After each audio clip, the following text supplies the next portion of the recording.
We'll see you in about an hour. Is it an expectation that a teacher could be shot by a 6-year-old in a classroom?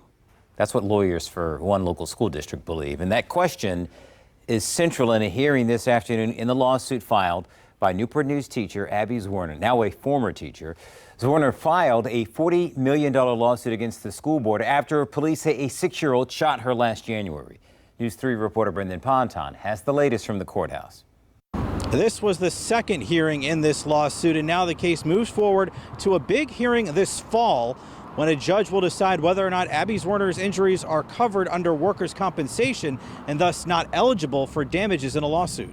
In the courtroom, an attorney for Abby Zwerner reads a statement both he and the attorneys for the Newport News School Board have now agreed to. No first-grade teacher in the Newport News school system would expect or anticipate getting shot with a firearm by a student as part of their job. After Zwerner filed her lawsuit earlier this year, attorneys for the school board initially responded, arguing it's not reality to believe young children don't pose any danger to teachers. Zwerner is seeking $40 million after she was shot inside her classroom in January. Her attorneys say the agreement of that fact means they won't have to interview other teachers about whether they consider getting shot an expected outcome of their jobs. There's still a legal issue as to workers' comp. The fact that you're shot at school, we don't believe means that it's workers' comp. There's more to the law than that.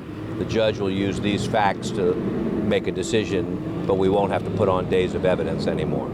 In a statement, an attorney for the school board said their agreement to the stipulation only applies to the workers' compensation question and said in part, quote, "It is our position that even if the alleged facts are treated as true, the case is still a workplace injury subject to the Virginia Workers' Compensation Act." The judge will rule on the workers' compensation issue in the fall. Also in court, both sides continue to hash out discovery, the process through which documents and information are shared so both sides can build their cases. Zwerner's attorneys want the school board to answer why the principal of the school left her job in the weeks after the shooting. The judge is giving them 30 days to provide that answer. If the Newport News School Board is willing to acknowledge internally that there was an issue with the way that this was handled and that's the reason for somebody leaving their position, then that is a critical issue in our case. And the two sides appear to come to agreements on sharing information. We're doing the best we can to provide them all the information that we have. It's a lot of information. And if the case does advance to trial, it's currently set to begin in January 2025. In Newport News, Brendan Ponton, News 3.